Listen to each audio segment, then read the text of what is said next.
Kayo po ay nakikinig sa programang Kalayaan sa Kakapusan ni Kabayan or KKK. Ngayon po ay napakahalaga ng paksa na ating pag-uusapan. Ito po ay tungkol sa pamamahala ng ating kinikita bilang mga overseas Filipino workers dito sa UAE. Sa hapon pong ito, ang ating panauhin ay isang certified public accountant. 8 taon na po siya dito sa UAE at nagtatrabaho bilang financial consultant. Siya po ay si Antonio Jimena. Sir, magandang hapon po. Magandang hapon naman, Leia. At sa ating mga tagapakinig. Sir, unang katanungan. Sa ilang taon nyo po dito sa Dubai or dito sa UAE, ano pong masasabi nyo sa financial situation ng mga kabayan natin sa bansang ito?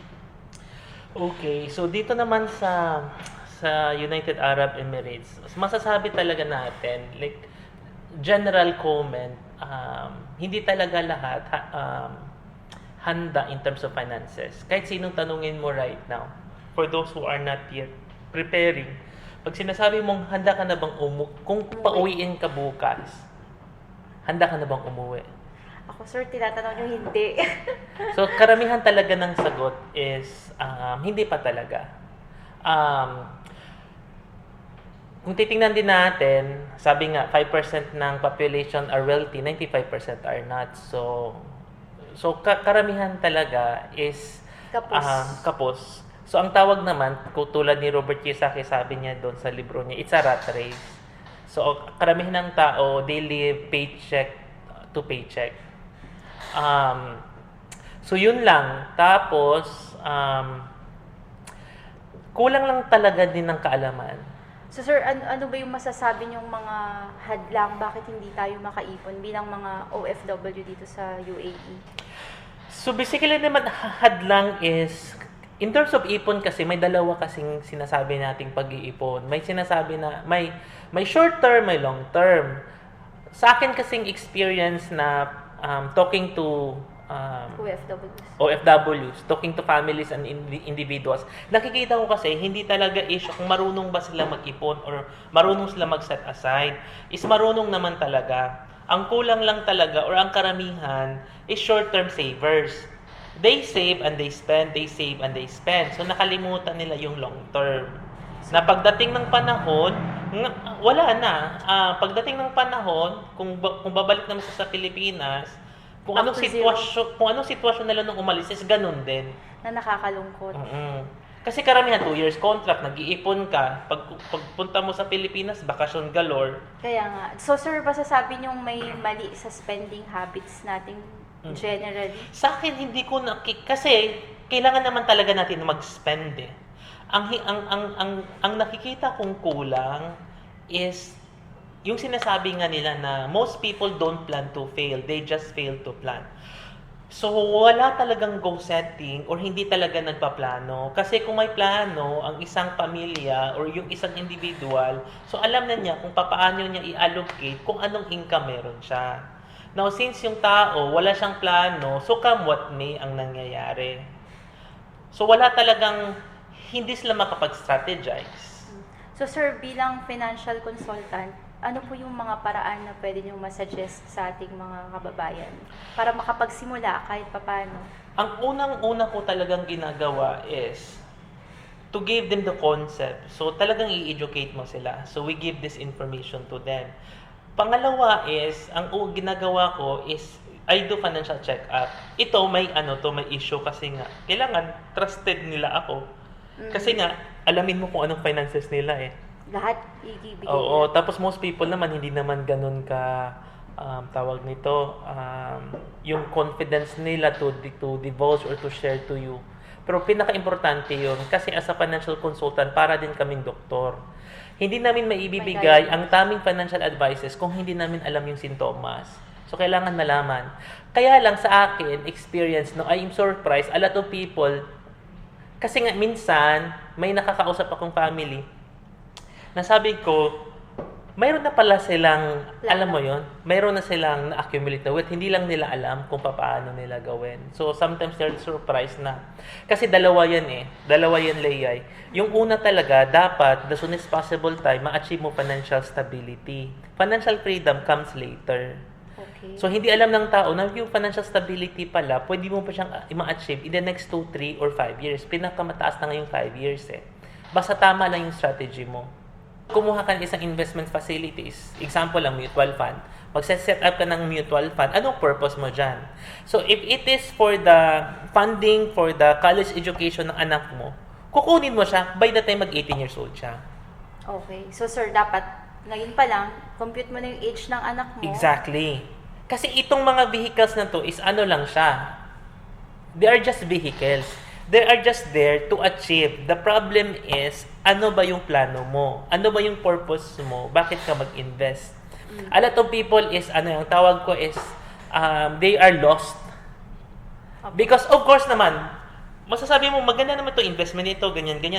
Ang lahat po ng investment maganda. Ang unang tanong lang kasi is, appropriate ba para siya sa iyo or sa circumstances ng family? Sir, maiba tayo bukod sa investment. Sir, ngayon ang daming Filipino na baon sa utang. Kaya kamakailan lamang, di ba, yung sa OFW, may Filipinang nag-attempt na magnakaw sa exchange. Filipina daw nandun sa Para na sa makabayad Abu Dhabi ng yun. utang. So sir, ano bang tip nyo tungkol sa pagmamanage ng utang? Kasi hindi po maiwasan bilang OFW dito sa UAE. So dapat nang ma-realize na mga OFW na ma-differentiate nila between yung strategy ng rich at saka yung sinasabi nga nila na poor. Karamihan kasi, ang tawag kasi ng credit card or kung salary loan man yan, ang tawag po dyan, consumer debt. So ano ibig sabihin ng consumer debt? Talo ka talaga doon. Kasi, umuutang ka so that you can afford yung mga bagay na hindi mo naman siya afford. Parang kino-consider mo nga, income mo na yun minsan. Exactly. So, nandun tayo sa yung perspektibo ng tao na hindi tama yung perspektibo niya regarding kasi feeling niya na na talagang entitled na siya doon. Pero hindi niya alam na sinadject niya yung sarili niya sa future burden later. Kasi darating yung panahon right now, nag-increase yung spending mo not because of your productivity, but because of credit. Diba? So basically, ano mangyayari in the future? Ang mangyayari kasi sa future, yung productivity mo is hindi siya nag-increase. Nag-increase yung spending mo dahil sa credit. Pagdating ng panahon, kung ang productivity mo hindi siya mapataas, okay? So ang mangyayari yan, in the future, magdi-decrease yung spending mo kasi magbabayad ka ng utang. Credit card. So sir, kailan masasabing tama ang pangungutang? Kailan masasabing may maganda kang dahilan para mangutang? Sa akin, dalawa. Na mangutang ka, tiisin mo. Una is kung pang-education ng anak mo. Kasi investment siya. Kasi investment siya. Bakit? Kasi pag yung anak mo in the future, hindi siya magiging self-reliant at saka independent, magiging problema mo yan habang buhay ka pa. Kaya dapat. So that's a good investment, okay? Or a good na masasabi mong pwedeng mangutang, okay? Kaya lang sa Pilipinas hindi siya ganun eh. Sa Western world kasi may talaga programa talaga, yung tinatawag na student loan. Na study now, pay Yes. later. Sa atin naman kasi walang ganung program eh. So tinitiis ng mga magulang somehow. Tama. Ang alam ko lang for me, ako nag-graduate ako dahil sa scholarship. So ganon. So wala tayong ganon. Pero yung una.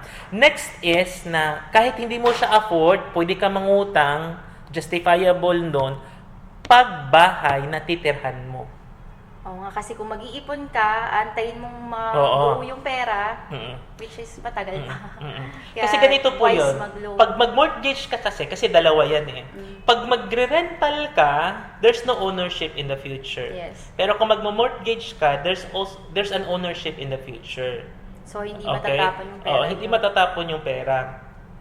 So, yun po yun. Pag kasi iba din kasi, palagi ko kasing sinasabi sa mga kliyente ko, na you have to value the meaning of ownership. Iba talaga pag may sarili kang bubong. Iba ang mabigay na confidence sa sarili mo na alam mo na sa'yo yan. Tapos sir, halimbawa, bilang OFW dito sa UAE, nakikita ko na isang hadlang yung pagpapadala natin ng pera monthly. Minsan wala nang natitira sa atin lalo na yung Totoo. mga single. Oo. Totoo. Unang-una talaga dyan, babalik talaga tayo dun sa blueprint. Wala talagang financial blueprint or financial goals. Dahil wala silang goals at saka wala silang planning, kaya nga wala silang budget. Kaya parang cycle lang Exactly. Kaya nga kung anong stimulants na dumating, yun yung inuuna. Na hindi nila right now ma-identify, parang lahat na lang ng bagay emergency.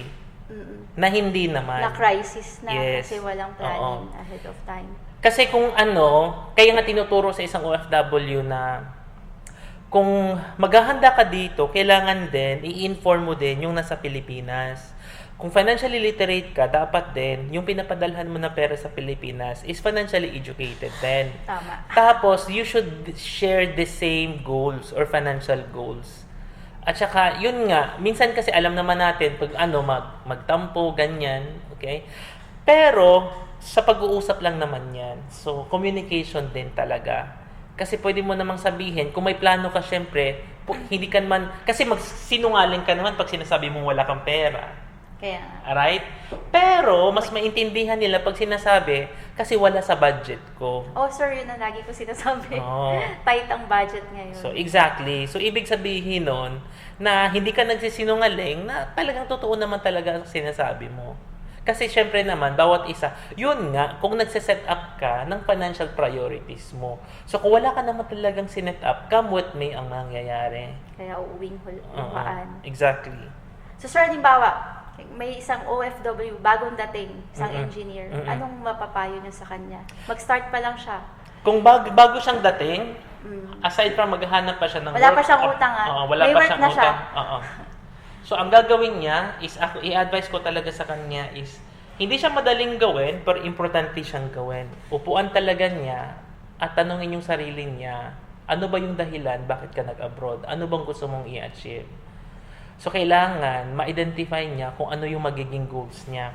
Kasi yung goals natin, ma-achieve natin long term towards the future. So, kung may goals ka, may cost yun para makamit mo yon. Ano ba yung cost nun? Unang-una, it will cost time.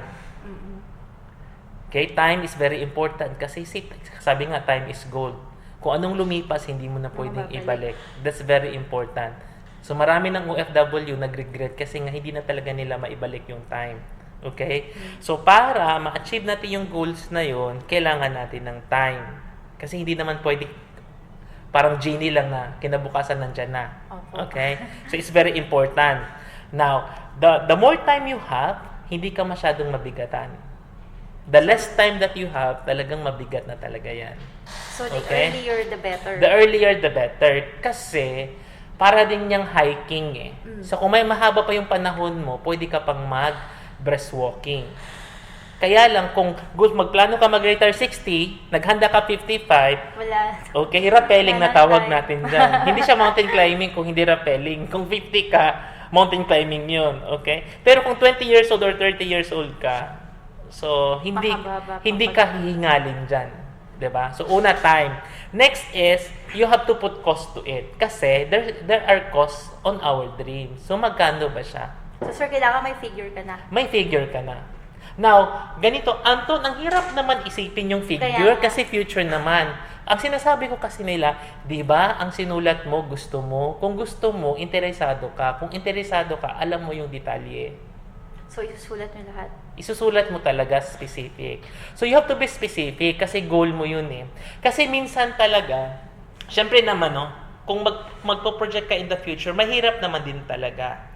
Pero kung ginusto mo yon, like for example, talagang addict ka, gusto kang magkaroon ng sports car. 'Di ba? So kung enthusiast ka talaga diyan, i-research mo, 'di ba? Magkano 'yon, anong model, ganyan. So alam mo, like for example, gustong-gusto mo yung bahay na 'yon. So alamin mo kung anong pintura, kung gaano kalaki, 'di ba? Kasi goal mo 'yun, i-dream mo 'yun Now, kung hindi mo malagyan ng cost 'yan, ibig sabihin hindi ka interesado. Tama. 'Di ba? Ang tanong ka ngayon, gusto mo ng mansion, ang unang tanong ba is gusto mo talaga. Kasi kung hindi mo siya ma-specify, hindi ka ganun So, ka. dapat, sir, yung objective mo, smart, di ba? Yes, exactly. So it should be specific, 'di ba? Measurable, it should be attainable, it should be reasonable and time bounded. Correct. Okay? Tama, sir. So, yun yung pangalawa, may cost yun, time, cost, at saka effort. Siyempre, self-discipline. Exactly. Kung gusto mong makamit yan, syempre, anong gusto mo?